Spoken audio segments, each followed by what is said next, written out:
Bienvenue à un autre épisode de notre balado Entre deux versets, Messan, Bonjour. Alberto, Salut. Eliana. Bonjour. Toujours un plaisir de pouvoir échanger sur des sujets bibliques. Aujourd'hui, on a quand même un sujet assez intense. On va discuter ensemble des événements entourant la crucifixion du Christ.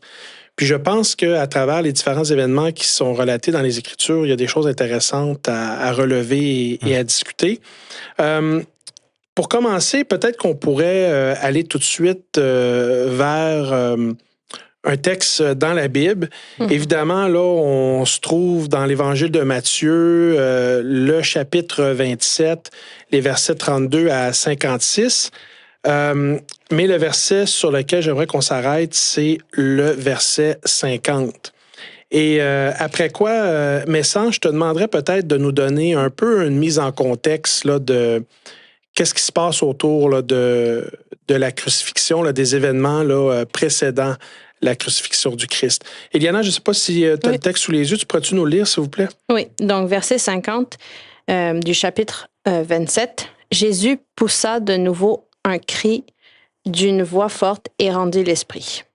Évidemment, là, c'est, je pense, le point culminant de l'événement qu'on appelle la crucifixion. Puis on va pouvoir y revenir et déballer ce texte-là ensemble parce que il y a plusieurs choses qui se produisent en amont de Jésus qui finalement va pousser ce grand cri et rendre l'esprit. Mais donne-nous un peu de mise en contexte là, pour lancer notre échange aujourd'hui. Alors, on voit Jésus, après son ministère, est non seulement arrêté, il a été aussi condamné à mort. Et on le voit maintenant sur la croix avec deux autres brigands. Et on voit Jésus qui était innocent, qui a été condamné, je vais dire, injustement. Et le roi des Juifs, maintenant, est sur la croix, comme avec l'inscription qu'ils ont mis. Et Jésus se voit délaissé aussi de ses disciples. Il était seul avec ces deux brigands sur la croix. Et Jésus, sur la croix, sentait maintenant le poids, non seulement de la séparation avec son Père, mais aussi le poids du péché du monde qu'il portait. Mm-hmm. Et on voit aussi les Romains autour qui... beaucoup de gens qui parlaient du mal de Jésus et aussi beaucoup de paroles qui étaient si tu es le Fils de Dieu, tu peux te sauver. C'est un brigand qui parlait comme ça. Et d'autres personnes qui disaient, si t'es vraiment le Fils de Dieu, sauve-toi. Fait que des paroles de provocation, des insultes, des injures, on le dénigrait. Et tout parce qu'évidemment, il y avait tout son ministère qui l'a précédé. Alberto, évidemment, la croix, le symbole de la croix est central au christianisme, toutes dénominations confondues. Ce symbole-là te renvoie à quoi dans ton esprit? Oui. Bon, c'est sûr qu'aujourd'hui, on peut penser moi, ça me fait penser directement à Victoire. Victoire que Jésus est en train d'avoir à la croix. Mais c'est sûr que pour quelqu'un, pour une personne normale, à l'époque, commune à l'époque, la croix n'était pas quelque chose d'agréable. Hein? C'est comme si dire que mon leader spirituel, il vient de sortir de prison après, je sais pas, 10 ans qu'il est en prison, accusé de ci et de ça. Des pires crimes. Donc, c'est un peu ça, c'est-à-dire quelqu'un qui est sur la croix et quelqu'un qui est pas qu'on veut pas qui soit parmi les personnes de la société. C'est un exemple de voici ce qu'on fait à des personnes qu'on ne veut pas dans notre société. Et donc, la croix était perçue à ce moment-là comme une défaite, quelqu'un qui avait été vaincu, quelqu'un qui avait été mis de côté, délaissé, condamné, châtié. Et c'est quoi le mot que tu as utilisé? C'était humiliant, humilié. Oui, effectivement, humilié aussi. Donc, voici quoi ne pas faire, sinon... En voici la conséquence. Eliana, sans trop y réfléchir, quelqu'un vient te voir et te dit, ça te fait penser à quoi la croix? C'est le pardon des péchés, pour moi en tout cas, parce que oui, c'est vrai que ce sont toutes ces choses-là, mais Puis c'est important aussi de se souvenir à quel point c'était une chose humiliante, en effet, remplie de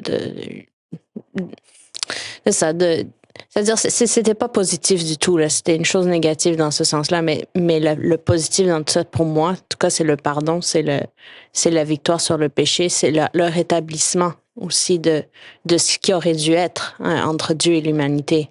C'est intéressant que tu dises ça parce qu'en fait, bon, évidemment, on a tous un cheminement en tant que chrétien. Moi, je comprends très bien ce que tu veux dire quand tu pars du symbole de la croix et tu rattaches ça à pardon de mes péchés et victoire sur le péché. Mais on est obligé d'admettre qu'il y a quand même un cheminement de compréhension assez intéressant pour arriver à comprendre en quoi ce symbole-là est si important pour moi. Puis là, on parle du symbole, mais en fait, c'est pas le symbole, c'est vraiment ce que Jésus a fait à la croix en tant que tel. J'ai pris note de certaines questions sur lesquelles j'aimerais discuter aujourd'hui pour le temps qui nous est alloué parce que, évidemment, on a commencé avec Jésus qui rendait l'âme à la croix, là, bon, qui a donné son dernier souffle, mais il y a des choses qui vont se produire en amont, mais ça, t'en as parlé. Une des choses que moi, je suis quand même un peu perplexe devant ce bout-là de récit, c'est toute la question de Simon de Cyrène. Donc, je ne sais pas si quelqu'un voudrait peut-être regarder là, ou lire pour nous Matthieu chapitre 27, le verset 32. Et j'aimerais qu'on s'arrête quelques instants pour discuter là, de cette portion-là du récit. Donc, le verset 32, il dit « En sortant, ils rencontrèrent un homme de Cyrène appelé Simon et le forcèrent à porter la croix de Jésus. » Donc, évidemment, on a cette image-là de Jésus qui doit porter la croix après avoir, évidemment, été châtié. Et là, bon, à ma mémoire de ce récit, c'est comme si Jésus, physiquement, dans son humanité et dans un contexte où est-ce que il devait être épuisé. Et là, les centeniers romains vont demander du renfort et c'est Simon de Cyrène qui va être choisi. Alberto, quand tu regardes cette petite portion de récit, à quoi ça te fait penser? Parce que j'ai comme l'impression qu'il y a des choses intéressantes à faire ressortir de ce passage. Oui, oui. C'est sûr que moi qui le regarde aujourd'hui, je lis ça, je disais, quel honneur! Il a aidé à porter la croix de Jésus, mon sauveur, notre maître. Et c'est un privilège, ça, de devoir être là et de l'aider. C'est sûr que le texte nous rappelle qu'il a été forcé à le faire. Et de l'autre côté, on mentionne aussi la question de la croix, quelque chose d'humiliant pour toute personne. Et donc d'un côté, c'est, de ma perspective, bon, c'est la belle vie, c'est un privilège, mais si j'essaie de m'approcher plus de son époque, je dis, ouais, je veux pas être associé à quelqu'un. Donc, c'est sûr que le texte ne nous dit pas plus par rapport à Simon, quelles étaient ses croyances, quelle perspective est-ce qu'il avait par rapport à la personne de Jésus ici. Mais c'est sûr que le texte nous présente ici que cette personne était nécessaire, non pas dans le sens de nécessaire pour la croix, mais déjà Jésus dans sa solitude dont on parle, quelqu'un qui a été abandonné par les disciples, quelqu'un qui est suivi par des personnes qui sont en train de dire toutes sortes de propos pas gentils, pour dire la moindre des choses. Ici, il y a quelqu'un qui donne ce coup de main-là. Même s'il est forcé, je pense que Simon, à la fin de la journée, il commence, il devient un soutien, non pas physique uniquement, mais aussi peut-être moral par rapport à ce que Jésus est en train de faire. Ouais, le fait que Jésus n'a pas eu à marcher seul sur ce chemin difficile. Et j'imagine que quand Simon est intervenu, il y a peut-être quelque chose qui s'est produit là, pendant ce déplacement où j'imagine que Simon a eu des réflexions sur c'est qui cet homme Jésus, qu'est-ce qu'il a fait et quelle posture est-ce que moi je prends vis-à-vis celui que, évidemment, sur la croix, tu l'as mentionné, on a nommé le roi des Juifs. Mais moi, je voulais juste emmener dans Luc, chapitre 23, verset 26.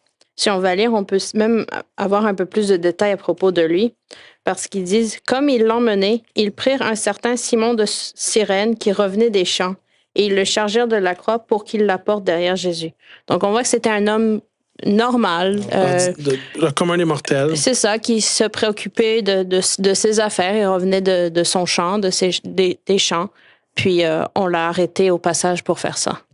Mais Sandre, as-tu une idée par rapport à cet événement-là? Est-ce que ça fait naître en toi une réflexion quelconque? Oui, je pense à l'homme au fait dans nos activités respectives ou différentes, on a toujours ce moment où soit quelqu'un nous présente Jésus ou bien on a cette rencontre-là avec quelqu'un qui a une connexion avec soit la Bible ou on doit maintenant, soit on a cette expérience-là et on doit maintenant prendre une décision. Donc, je vois Simon, après avoir porté la croix, il a dû sûrement avoir ce moment où qui est cet homme? Est-ce qu'ils avaient raison de le crucifier? Et qu'est-ce que moi, je fais par rapport à le ministère ou bien le message qu'il voulait faire passer? Donc, je pense que cet appel-là est donné à chacun d'entre nous à différentes occasions. Oui, mais tu vois, moi, je pense plutôt à... c'est-à-dire, le texte ne le dit pas, mais est-ce qu'il y a un dialogue entre... Tu vois, puis je dis, je serais content de savoir, peut-être au ciel, quel a été cet échange-là entre Simon. C'est parce qu'il est là, proche de Jésus, en train de l'aider. Puis peut-être ce dialogue-là serait intéressant de savoir qu'est-ce qui a été dit, qu'est-ce qui n'a pas été dit pour peut-être répondre aux questions de Simon. Ouais. Et de l'autre côté, Jésus qui voit, hey, finalement, je suis en train de faire ce que je suis en train de faire, subir cette souffrance, passer à travers cette souffrance. Pour des personnes comme Simon, par exemple. Moi, l'élément qui vient me chercher, c'est, entre autres, un des commentaires que tu as partagé, c'est cette idée de ceux qui étaient là à ce moment-là, ils l'ont vécu d'une certaine façon. Nous, on a, en quelque sorte, peut-être un avantage.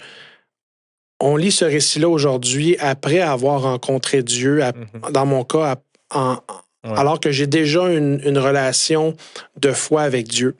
Sauf que je reconnais que mon christianisme fut progressif. Et il y a des éléments que je n'avais pas saisis au début de mon parcours que je comprends mieux aujourd'hui. Puis j'ai l'impression que quand je lis ces récits-là, ça fait naître en moi des réflexions par rapport à ma propre relation avec Dieu. Puis dans ce cas-ci, je m'imagine moi à la place de Simon. Puis je me dis, OK, mais mettons que c'est moi qui aurais été appelé à porter cette croix, la croix du Christ. Qu'est-ce que ça symbolise pour moi? Ben nécessairement, ça symbolise que je m'en vais vers la mort. Puis, en fait, je m'en vais vers la mort, puis j'ai un fardeau maintenant sur mes épaules. C'est ça. Ce qui est dommage avec le christianisme à différents moments, c'est que certaines personnes vont l'enseigner comme étant du christianisme bonbon. C'est-à-dire que si vous venez à Dieu, puis vous faites de Dieu votre meilleur ami, puis vous ancrez votre relation avec Christ, vous n'aurez pas de problème, vous n'aurez pas de difficultés, vous n'aurez pas d'épreuves, vous n'aurez pas de souffrance. Puis, l'affaire que moi je trouve difficile à certains moments, c'est qu'avec Dieu, c'est tout ou rien. Puis Paul, en fait, lui, dans une de ses lettres, il en parle de cette idée d'être crucifié avec Christ. C'est-à-dire cette idée de quand je me donne à Dieu volontairement et consciemment, ben c'est un choix de mourir à moi-même. Puis je peux juste mourir à moi-même si le don est entier, si le don est total, comme un total surrender, parce que c'est juste à ce moment-là que j'ai la plénitude de Christ qui m'est donnée. Puis ça, ben c'est quelque chose que je renouvelle à chaque jour, mais je ne l'ai pas toujours saisi à sa juste valeur. J'avais l'impression que je pouvais vivre mon christianisme en donnant seulement certaines sphères de ma vie à Dieu, puis en lui disant, ben non, cette sphère-là puis cette sphère-là, moi, je vais rester en contrôle de tout ça. Fait que c'était pas un abandon complet. Et ça, je trouve que c'est la posture la plus difficile en tant que chrétien. C'est quand t'es ni chaud ni froid, t'es on the fence, t'es pas 100% abandonné, puis là, t'es mitigé dans tout ce que tu fais. Là, tu peux pas vivre pleinement la paix que Dieu nous promet en Christ. Mais tu vois, moi, c'est pour ça que à un moment donné, on parlait des épreuves. Justement, c'est pour ça que les épreuves sont là. Dans quel sens? C'est qu'elles nous permettent de grandir. Parce que parfois, je peux penser que j'ai déjà tout abandonné, puis la vie est belle, puis mais quand l'épreuve arrive, je dis, finalement, je pense que je pourrais faire mieux parce que j'ai pas encore abandonné cette partie-là de ma vie. Tu vois, donc c'est là qu'on doit être honnête et être humble dans ce sens-là. Pourquoi? Parce que du moment que je pense que je suis capable de faire les choses par moi-même, c'est que le cas, en tout cas mon pas personnel, comme tu l'as mentionné pour toi, c'est la même chose pour moi. C'est ce désir de, moi, je suis capable de faire ça. Je pense que j'ai les dons, les talents qu'il me faut pour aller de l'avant puis m'en sortir sans l'aide de Dieu. Mais c'est ici que le texte, par rapport à Simon, nous rappelle que lui aussi avait besoin d'être sauvé. Et c'est intéressant parce que même Jésus, tantôt on le voit plus tard avec les deux brigands, même Jésus, alors qu'il est en train de souffrir, il est en train de penser à une chose, sauver le plus de monde possible. Donc, il pense à Simon qui est là, forcé, mais finalement, probablement, il a glissé 2-3 mots pour essayer de l'encourager, puis lui faire voir qui il est vraiment. À la croix, il est en train de s'ouvrir, tout le monde est en train de rire de lui, etc. Il va mourir, en tout cas de la perspective d'eux, de la part de Jésus aussi. Père, pourquoi est-ce que tu m'as abandonné? C'est une grande souffrance. Et même là, qu'est-ce qu'il est en train de penser, lui, Jésus? Le salut d'autrui. Tu seras avec moi. Ouais. Pardonne-leur. Donc, c'est ça le caractère qui nous permet, nous, de dire, je pense que ça vaut la peine de faire confiance et commencer à mettre de côté le nous. En tout cas, qui déracine de notre regard le nous, le je, là, le moi. Le moi, effectivement. Une autre idée est venue pendant que tu parlais, c'est l'idée de suivre Jésus. Et je pense que Jésus aussi avait lancé cet appel, si on veut le suivre, si on veut être ses disciples, on doit aussi porter notre croix. Et on voit Simon qui a eu cette expérience-là de savoir que suivre Jésus n'est pas vraiment, comme tu le dis, évangile bonbon, mais c'est vraiment une expérience où on souffre, mais on sait qu'à la fin, on aura la victoire. Et je veux enchérir là-dessus, mais Eliana, tu voulais partager quelque chose? Moi, pendant qu'on discutait de ça m'a fait penser au fait que Simon de Cyrène a porté cette croix-là devant tout le monde. C'était public, son acte. Et c'est que parfois, dans notre christianisme, on oublie que notre christianisme doit être public, dans le sens que on doit le vivre pas seulement dans le secret, on doit pas le vivre seulement lorsqu'on est en privé, mais aussi, c'est-à-dire à n'importe quel moment, on peut être appelé à faire quelque chose qui peut être difficile devant les autres. Et on ne doit pas être dans une hypocrisie de faire du christianisme de garde-robe ou finalement... en public, moi, je suis pas pour que les chrétiens fassent un gros show en public, mais je suis pour qu'on soit cohérent avec soi-même et avec nos croyances, puis qu'on se défile pas devant les situations où finalement on est confronté à donner des réponses pour les raisons pour lesquelles on fait certaines choses, ou on dit ou on pense certaines choses. Parce que ce qu'il était en train de faire là, c'était pas du tout agréable. Comme on vient de dire, c'était humiliant, mais il l'a fait quand même si c'était public devant les gens. Et évidemment, il y a l'élément il a été forcé par les soldats romains, probablement. Mais quand même, ça nous montre que le christianisme, ce n'est pas juste une chose dans le secret, bien que les moments dans le secret avec notre Père Céleste, c'est important. Et c'est privilégié, c'est précieux. Exactement, mais ça doit sortir au-delà. Par nos paroles, par nos actions, par nos faits et gestes. Je veux qu'on aille vers la crucifixion parce qu'évidemment, moi, j'ai le timer là, que je vois et je pense que vous le voyez aussi. Là, puis on veut respecter le temps avec raison. Je veux qu'on aille vers la crucifixion, mais en même temps, juste avant, j'avais mis une question concernant toute l'humiliation auquel Jésus a été confronté. On en a effleuré un peu. En fait, c'est que je voudrais pas non plus présenter l'Évangile à ceux et celles qui nous écoutent pour leur dire, écoutez, si vous venez à Jésus, là, ça va être toute une corvée, ça va être dur, vous allez souffrir. Parce que c'est pas ça le message qu'on veut donner. Mais en même temps, je suis obligé d'admettre que venir à Jésus m'a pas enlevé des difficultés ou des épreuves. J'ai senti que Dieu était avec moi à travers ceux-ci. Par contre, quand j'ai choisi vraiment, volontairement, de me donner entièrement à Dieu et de le recevoir entièrement, j'ai fait l'expérience d'une paix, et les mots m'échappent pour la décrire, mais j'ai fait l'expérience d'une paix. C'est quelque chose qui n'avait pas été possible ou accessible autrement à part quand j'ai vraiment fait ce choix de tout donner. Moi, je lui dis, tout ce que je suis, tout ce que je possède vient de toi et t'appartient, je te le donne, puis en échange, tout ce que je te demande, c'est Christ qui vit en moi par ton esprit. Mais en même temps, on s'est tous fait moquer à différents moments. Je me suis fait dire, pourquoi tu lis un vieux livre empoussiéré? C'est des choses arriérées, ça date de l'époque des dinosaures et tout et tout. Christ est sur la croix.